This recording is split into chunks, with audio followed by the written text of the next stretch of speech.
아브라함이 쫓았더라. 아멘. 아브라함이 그 북부의 엘람 왕의 4개의 연합군 그 동맹국과 싸워 승리합니다. 여러분 굉장한 뉴스예요. 왜냐하면 이제 고대 근동 지역에 새로운 패권자가 등장했기 때문입니다. 여러분 그동안은 저 이제 바벨론 쪽인데 엘람 왕이라고 하는 그돌라오메를 중심으로 한 4개의 나라가 이 전체를 다스렸고 소돔과 고모라 지역과 이 가나안 지역의 모든 땅을 그의 영향력 아래 두었다가 여러분 어떤 사건이 벌어져요? 소돔과 고모라에 있던 롯이 그 연합군에 의해서 패배한 소돔 땅이 있었는데 끌려가는 것을 듣고 아브라함이 자기와 함께 있던 또 아모리 지역의 사람들과 함께 이 연합군을 쳐서 승리합니다. 그러면 이제 고대 중동 어떻게 보면 그 중동 지역의 패권을 누가 가지게 된 거예요? 아브라함이 가지게 된 거예요. 엄청난 사건이죠. 한 나그네인 아브라함이 가장 강력한 나라를 쳐서 패하고 무너뜨린 거예요. 여러분 우리가 살아가다 보면 믿음의 자리에서 하나님 주신 자리에서 승리할 때가 참 많습니다. 그런데 그럼에도 불구하고 우린 다시 내고 사그라들죠.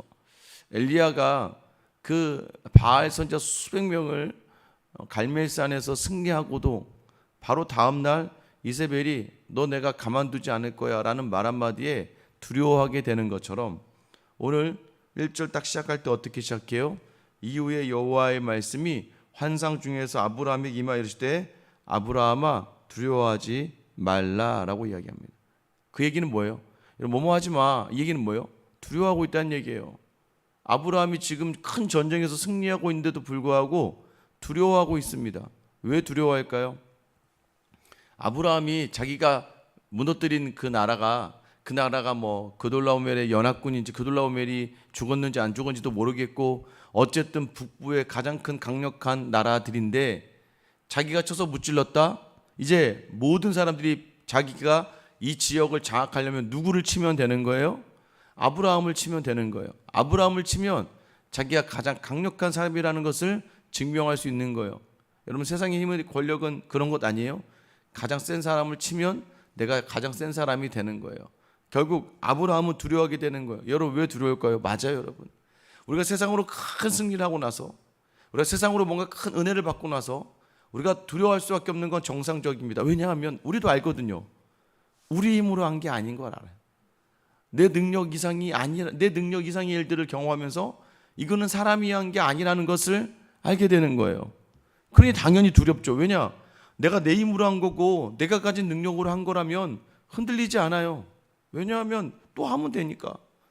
근데 이게 어떻게 이루어졌는지 모를 때가 참 많아요. 여러분 아브라함은 지금 두려워하게 됩니다. 근데 하나님께서 오늘 아브라함이 오늘 1절부터 11절까지만 여러분 쭉 세보면요. 하나님이 아브라함에게 이르시되가 오늘 본문 11절까지 7번 등장합니다. 이르시되 계속 얘기하는 거예요. 왜 얘기할까요? 아브라함의 확신을 시켜주기 위해서 하는 말씀이 있어요. 그게 뭐예요? 1절 하반절에 나는 네 방패요 너의 지극히 큰 상급이다. 하나님이 내가 네의 방패라 라고 얘기하는 거예요. 너 또 두려워하구나. 너 어떻게 이겼는데? 나 때문에 이긴 거 아니니? 그럼 너 두려워하지 마. 왜? 내가 너의 방패가 될 거야. 방패가 뭐예요? 창으로 찔러도 막는 게 방패고 칼로 찔러도 막는 게 방패예요. 화살이 날라와도 막는 게 방패예요. 내가 너의 방패잖아. 여러분 살아가는 모든 자리에 여러분의 보호자 되시는 방패 되신 하나님을 놓치지 않게 되기를 축원합니다. 하나님 오늘도 동일하게 여러분에게 말씀하시는 거예요. 너 또 두려워하고 있니? 두려워하지 마. 내가 너의 방패가 될 거야. 또 뭐라고 얘기해요? 너의 지극히 큰 상급이래요. 여러분 왜 이 말씀을 하실까요? 이럴 줄 알았으면 그 연합군을 쳐서 큰 재물을 얻었을 때에 그 재물로 군사 하나 더 준비하고 무기나 더 살 걸 할 수 있는 생각이었는데 그것을 고스란히 소돔과 고모라의 왕들에게 돌려주잖아요. 그러니까 멜기세덱에게 11조를 내고 그 지역에 다시 돌려주고 또 자기 함께 연합군들에게만 자기와 따라왔던 아모리족 속의 사람들에게만 어느 정도 그 수고한 대가를 치른단 말이에요. 그리고 아브라함은 아무것도 가지지 왜요? 이거 하나님 주신 거다라고 고백했거든요. 봐, 네가 그 상급을 던지고 네가 하나님이 하셨다는 것을 인정하였으니까 너 지금 자꾸 옛날 생각하면서 그거 좀 가져다가 뭘 할 걸 이런 생각하지 마. 너의 큰 상급은 바로 내가 되는 거야. 너의 그 모든 것을 채우는 것은 바로 나다라고 말씀하시는 거예요. 여러분, 하나님만 여러분의 방패와 상급이라는 것을 놓치지 않은 여러분 되시길 예수님의 이름으로 축원합니다. 제가 처음에 이곳에 부임하게 될 때요, 부임을 하게 된 건 좋았죠. 이제 교회지만 어쨌든 교회, 작은 교회지만 담임으로 오게 됐잖아요. 근데 거기에 걸려져 있는 게 뭐였냐면, 처음에 진행하면서도 이 교회에서는 사례비를 줄 수가 없습니다라는 내용이었어요. 아마 사례비를 주지 못할 거다. 그런데 사실은 제가 섬겼던 교회에서 교회가 참 화목하고 따뜻하고 좋은데 유독 그 선교 쪽이나 이런 구제, 개척 이쪽으로는 그렇게 큰 교회적인 관심이 있지 않았습니다. 파송 선교사라고 해도 한 달에 한 몇십만 원도 못 안 주는, 그러니까 약간은 교회 내부적인 건 너무 좋아요. 교회는 너무 행복하고 따뜻하고 좋은데 구제와 선교 쪽이 조금 이제 어려움이 있었어요. 저도 알고 있었습니다. 제가 개척교회를 간다고 해도 교회에서 도와주지 않을 것을 알고 있었고, 그래서 아마 그곳에서 개척을 생각하지 못했던 게 교회 자체가 개척에 대해서는 그렇게 생각이 없었어요. 당연히 또 여러분도 아시겠지만 제 성격상 어디 가서 돈 달라는 말 못합니다. 그런데 예전에 한번 개척을 정말 잘하시는 목사님을 제가 따라간 게 아니라 저와 함께하는 목사님이 개척을 하셨다고 그래서 제가 이렇게 소개를 하면서 같이 간 적이 있어요. 같이 가서 그분은 부천에서 개척을 하자마자 3년 만에 100명이 출석하고 그 교회를 또 내려놓고 바로 또 저기 이제 인천 쪽에 이제 신도시에 가서 지금은 한 700~800명 나오는 교회로 성장하니까 그 교단에서는 개척 전문가로 불리우던 그런 목사님이셨어요. 그러니까 그분을 어떻게 제가 알게 돼서 저희 목사님 중에 한 분이 개척하신다 그래서 같이 갔습니다. 근데 갑자기 그분이 앉자마자 이렇게 얘기하는 거예요. 저희 이제 같이 가신 목사님께, 목사님 개척하실 거예요? 이분이 개척하신다고 하니까 그러면 섬기는 교회 가서 담임 목사님에게 돈 좀 많이 달라고 얘기해야 된대. 돈을 좀 많이 달라고 그러고 성도도 좀 많이 보내달라고 얘기하라는 거예요. 갑자기 그런 얘기 어떻게 해요? 그 얘기 못할 거면 개척하지 말래요. 요즘 개척하기가 얼마나 힘든데 그렇게 해서 개척해서 살아남는 교회가 없다. 100개 교회 중에 하나가 될까 말까 한데 지금 섬기는 교회가 만약 재정적인 여유도 있고 한데 그 정도 못 도와준다면 당신 개척하면 안 된다. 그러니까 그 정도 내가 개척을 열정을 가지고 왜 그 돈 받아봐야 내가 쓰냐? 그 교회를 위해서 쓸 거고 성도를 위해서 쓸 거고 따라오는 성도들도 마찬가지. 처음에 그들이 초석이 되어줘야 뭐라도 좀 하지. 와서 자기도 안 되는 거예요. 문 열고 딱 왔는데 한 명 앉아 있으면 누가 들어오겠냐 이거. 여러분 들어가시겠어요? 어느 교회 갔는데 예배 드리는데 특별히 새벽기도도 마찬가지. 지금이야 이제 저희가 익숙하니까 많지 않게 오셔도 되지만 딱 새벽기도 하러 왔는데 여기 딱 사모님 한 명 앉아 계시고 담임 목사님 앉아 있으면 여러분 거기 부담돼서 앉아서 예배 드릴 수 있겠어요? 계속 그 사람만 집중하고 설교할 텐데 그렇지 않아요? 성도가 거기밖에 없는데 여기만 계속 설교할 거 아니 제가. 여러분 얼마나 불편하시겠어요? 여러분 그러니까 여러분 이분이 그 얘기하는 게 맞고 이 얘기 담임 목사님한테 할 거 아니면 개척하지 말라는 거야. 그 정도 얘기할 각오와 결단이 없으면 여전히 그분도 얘기를 못하는 분이었어요. 그래서 그분도 개척 결국 안 하고 청빙을 받아갔어요. 그러니까 저도 오면서 그런 얘기를 절대 못하잖아요. 그리고 그런 얘기 하고 싶지도 않았어요. 그분의 말이 틀린 건 아니에요. 저도 사실 요즘 누가 개척하러 한다고 하면 그 얘기예요. 개척 안 된다. 지금 섬기는 교회에서 도와달라 그래라. 저도 그 얘기는 합니다. 왜냐면 저도 교회를 해보니까 그게 필요하니까. 근데 저도 여전히 저도 그 얘기를 못했어요. 전혀 못하고 목사님께 목사님 하나님에 있는 교회 가는데요. 그래 거기는 어떻게 되니? 재정은 괜찮니? 아니요. 사례비는 못 준다고 하는 것 같아요. 그래서 제가 이제 웃으면서 그래도 아내가 직장을 다니니까 좀 불편하겠지만 아끼면 좀 되지 않을까요? 이 얘기를 하고 딱 나왔는데 너무나 감사하게요. 먼저 당회에서 장로님들이 얘기를 하셔서 김재용 목사님 도와줘야 된다. 목사님이 툭 한마디 던지기도 전에 당회에서 모든 장로님들이 만장일치로 여기 가면 우리 김재용 목사는 도와줘야 된다 해서 제가 3년 동안의 사례비를 그 교회에서 저에게 주셔서 그 험난한 참 코로나 터지는 바람에 험난한 3년의 시간을 보내지 않았습니까? 여러분 우리의 상급은 하나님이시라는 거예요. 사람에게 이야기해봐야 아무 도움 되지 않고 내 이전 거 붙들어봐야 아무 힘이 되지 않는다는 걸 여러분은 아셔야 돼요. 하나님이 채워주시는 거예요. 마찬가지입니다. 여전히 여전히 뭐 교회 많이 성장을 했습니다. 그럼에도 불구하고 여전히 부족한 것이 많죠. 매일매일 어떻게 뭐 장부를 볼 수밖에 없는 매주의 시간이지만 그럼에도 불구하고 여전히 확신하는 바는 하나님이 우리의 상급되어 주시기 때문에 우리가 두렵지 않게 서 있을 수 있다는 거예요.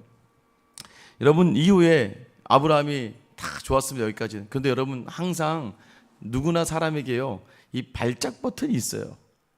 참 교회 기도를 그렇게 많이 하고 참 말씀을 그렇게 많이 보는데, 여러분 매일 새벽 나와서 이렇게 있는데도 불구하고 꼭 건드려지면 분이 나고 뭐 화가 나고 막 억울하고 막 서운해지는 그러한 발작 버튼이 여러분에게 하나씩 있다는 거 아세요? 아브라함에게 발작 버튼이 무엇이었을까요? 바로 2절 보세요. 아브라함이 이르되 주 여호와여 무엇을 내게 주시려니까? 나는 자식이 없사오니 나의 상속자는 이 다메섹 사람 엘리에셀이니이다. 아브라함의 발작 버튼이 뭐예요? 자식이에요. 하나님 주신다고 했는데 안 줬어요. 지금 몇 년이 지났는데도 아이도 소식도 없어요. 그리고 이미 적들은 내가 적들 부수시고 왔지만 내가 나이가 들어 노년이 되면 누가 나를 도와주고 보호해줄 거냐 이거예요. 하나님 분명히 방패와 상급이 된다고 했지만 아유 하나님 그 방패와 상급이 무슨 의미가 있습니까? 이제 나 이제 늙었는데 나 이제 늙어서 나는 뭐 이렇게 살다 죽을 건데 하나님 저 자식 없잖아요. 자식이 없는데 무슨 누가 날 보호하든 그게 무슨 의미가 있습니까? 여러분의 발작 버튼이 무엇일까요? 재정적인 문제도 있고 자식의 문제가 있고 남편의 문제가 있어요. 꼭 믿음으로 괜찮다가도 딱 건드려지면 막 화가 나고 막 당황스럽기도 하고 막 내 분노가 치밀고 수치스럽고 막 그래서 막 안에서 막 일어나는 것들이 있죠. 왜 그렇습니까? 하나님이 계속해서 보시는 거예요. 네가 그거를 어떻게 하나 보자. 내가 네 방패고 내가 네 상급인데 넌 여전히 나를 신뢰하지 못하고 내가 분명히 너한테 자식 준다고 그랬지. 내가 너에게 분명히 그 모든 부족에서 예수 그리스도로 말미암아 행복하게 한다고 했지. 그런데도 여전히 의심하며 두려워하는 이 아브라함이 뭐라고 얘기하는 거야? 나 그냥 내 집에서 키운 엘리에셀 그 사람을 내가 아들 삼을게요 라고 얘기해요. 그거 다 필요 없으니까 3절 보세요. 아브라함이 또 이르되 주께서 내게 씨를 주지 아니하셨으니 또 얘기하죠. 자식 없잖아요. 그러니까 내 집에서 길린 자가 내 상속자가 될 겁니다 라고 이야기하는 거예요. 여러분의 아킬레스건이 무엇일까요? 그런데 여러분 그 계속해서 눌러지는 발작 버튼을 이제 해제할 수 있는 방법은 4절이에요. 여호와의 말씀이 그에게 임하여 이르시되, 말씀이 임하는 거예요. 여러분 말씀을 담아내는 거예요. 그 사람이 내 상속자가 아니라 내 몸에서 날 자가 내 상속자가 되리라 하시고 그를 이끌고 5절 그를 이끌고 밖으로 나가 이르시되 하늘을 우러러 무뼈를 셀 수 있나 보라. 또 그에게 이르시되 내 자손이 이와 같으리라. 우리가 늘 발작 버튼이 일어나요. 하나님 내 자녀 얘는 왜 이런지 모르겠어요. 얘가 좀 뭐가 잘 돼야 되는데 얘가 잘 안 되는 것 같아. 이 남편이 맨날 믿음도 안 돼. 그때 여러분 주시는 말씀이 뭐예요? 너도 내가 이렇게 구원했는데 너의 자녀와 네 남편과 네 가정과 네가 생각하는 모든 것들을 내가 구원해내지 않겠느냐. 여러분 이 말씀 믿고 따르기를 축원합니다. 이 말씀을 듣고 확신한 여러분 되시기를 간절히 소망합니다. 흔들리지 마세요. 이렇게 얘기하는 거예요. 야 아브라함 일로 와봐. 하늘의 별 봐봐. 야 저 별 봐봐. 내가 네 자손을 그렇게 할 거야. 이 얘기는 뭘까요 여러분? 별 보며 살라는 얘기 아니라 하늘을 보며 살라는. 하늘을 보며 살아라. 이 땅을 보며 살지 말고 하늘을 보며 살아라. 너에게는 지금 모든 것이 불완전해 보여? 아니야. 완전한 하늘을 보며 살아. 너에게 내가 완전함을 줄 거야. 여러분 이 말씀을 듣는 믿음의 자리, 그게 뭐라고 얘기하면 6절에 아브라함이 여호와를 믿으니 여호와께서 그 일을 그의 의로 여기시고. 믿음이 뭐예요? 의인이 뭐예요? 약속하신 말씀을 믿는 것. 그러니까 여러분 왜 우리가 의인으로 살 수 없느냐? 왜 죄인으로 살아가느냐? 말씀에 확신을 갖지 못하고 자꾸 흔들리니까. 여러분 말씀을 확신해 가지고 믿으며 나아가면 여러분 의를 옳다라고 불러주실 하나님을 기대하기를 예수님의 이름으로 축원합니다. 왜냐? 내가 이 땅을 너에게 주기 위해서 너를 불러낸 여호와 아니냐? 내가 너를 쉽게 불렀겠느냐 이거예요. 여러분을 하나님의 자녀로 하나님이 그냥 부른 게 아니란 말이에요. 너를 위해서 예수 그리스도가 십자가의 보혈에 그 핏값을 치렀고, 여러분을 부르기 위해서 수많은 누군가의 기도가 있었고, 여러분을 이 믿음의 자리에 세우기 위해서 수많은 사람의 눈물이 있었고, 여러분을 이 자리에 이끌고 계신 수많은 하나님의 역사가 있었다는 것을 놓치지 말아라. 그 자리를 통해서 확인해 보라 이거예요. 이 자리에 있기까지 어떻게 왔니? 그래서 여러분 늘 내게 주신 복을 세워보아라. 여러분 늘 흔들릴 때는 뭘 보는 거예요? 하늘의 하나님을 보는 건데, 하늘의 하나님 뭐예요? 여기까지 인도하신 에베네셀의 하나님, 여기까지 날 어떻게 인도하셨는지를 보는 거예요. 여러분 다 새벽에 오신 여러분들은 다 간증거리가 있잖아요. 하나님 어떻게 나를 붙드시고 어떻게 이끄시고 하나님이 중간중간마다 세워주셨던 놀라운 은혜의 자리가 있잖아요. 여러분 그거 묵상해 보세요. 저도 마찬가지, 저도 막 흔들 때가 있어요. 사실 교회는 늘 내일이 두렵습니다. 내일이 계속 두려워요. 이게 뭐가 되나 안 되나, 어떻게 해야 되나 말아야 되나. 그런데 여러분 뭐가 있어요? 6년 동안, 이제 만 6년의 시간이 됩니다. 6년 동안 하나님이 차곡차곡 그때마다 피할 길도 주시고 채워주시고, 또 그때 또 필요한 일꾼을 보내주시고 또 필요한 은혜를 주셨던 모든 자리들, 여기까지 인도하신 정말 하나님이 다 예비하셔 오신 자리가 있었다는 거예요. 부르신 하나님께서 여러분의 앞에 모든 길을 예비하신 줄 믿으시기를 축원합니다. 여러분 그렇게 하나님께서 인도해 나가시는 거예요. 그런데 여전히 우리 연약하죠. 하나님 이 땅 줄게 했는데도 8절 보세요. 그가 이르되 주 여호와여 내가 이 땅을 소유로 받을 것을 무엇으로 알리까? 하나님 제가요 정말 저한테 주시는 거 맞아요? 여러분도 여전히 지금도 흔들리는 질문들이 있죠. 하나님 정말 저 주실 거예요? 하나님 정말 그거 이루어 주실 거예요? 하나님 뭐라고 하세요? 9절 같이 읽겠습니다. 시작. 여호와께서 그에게 이르시되 나를 위하여 3년 된 암소와 3년 된 암염소와 3년 된 순양과 산비둘기와 집비둘기 새끼를 가져올지니라. 뭐란 얘기예요? 제사에 예배드려. 예배의 자리 놓치지 마라. 네가 예배하는 동안 나는 일할 거야. 네가 나를 섬기는 동안 나는 너를 위해 일할 거야. 여러분 내일 본문 보면 뭐예요? 하나님 홀로 지나가시잖아요. 그게 뭘 얘기하는 거예요? 우리가 예배하면 예배할수록 하나님 일하신다는 거예요. 우리가 기도하는 그 순간에도 하나님 일하신다는 거예요. 우리가 말씀 보는 순간에 하나님 일하신다는 거예요. 너 흔들리지 마라. 누가 이 모든 너의 방패와 상급은 나라는 거예요. 여호와라고 이야기하는 거예요. 여러분 이 자리에서 기도하는 시간은 하나님이 일하는 시간인 줄 믿으시기를 축원합니다.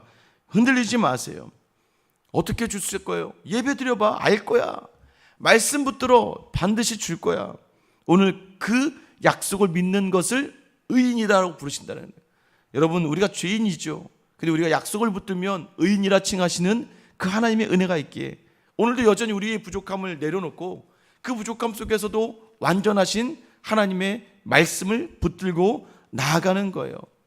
오늘도 다시 흔들리지 않고 변개치 않아 하시고 늘 성실하게 신실하게 이루시는 우리의 방패와 상급 되신 하나님을 놓치지 않는, 두려움보다는 기대와 소망으로 나아가는 오늘 하루 이번 한 주가 되시길 예수님의 이름으로 축원합니다. 기도하겠습니다. 사랑의 하나님, 여전히 두렵습니다. 어제의 은혜가 있었지만 어제의 은혜는 어제의 은혜고 오늘을 살아가기에는 또 그 은혜가 필요합니다. 그래서 우리는 두려워서 의심하고 염려하고 근심합니다. 또 은혜를 부어주시는 하나님을 경험하고서도 여전히 오늘 또 내게 가장 큰 결핍, 내 삶의 가장 큰 고통의 자리에서 또 발작 버튼이 눌려지면 이내 또 언제 그랬는지 하나님을 신뢰하는 자리보다는 다시 세상을 염려하는 자리에 서는 우리에게 오늘 이 말씀 주신 것 기억하며 오직 하나님이 내 방패요 내 상급이다. 두려움과 떨림과 염려보다는 오직 하나님을 신뢰하며 확신하며 담대히 나아가는 하나님의 사람들 다 되게 하여 주시옵소서. 오늘도 우리의 방패와 상급되어 주시는, 늘 우리 약속 믿고 따라간 이들에게 의롭다 하시며 말씀을 이루어 주시는 우리 주 예수 그리스도의 이름 받들어 기도드립니다. 아멘.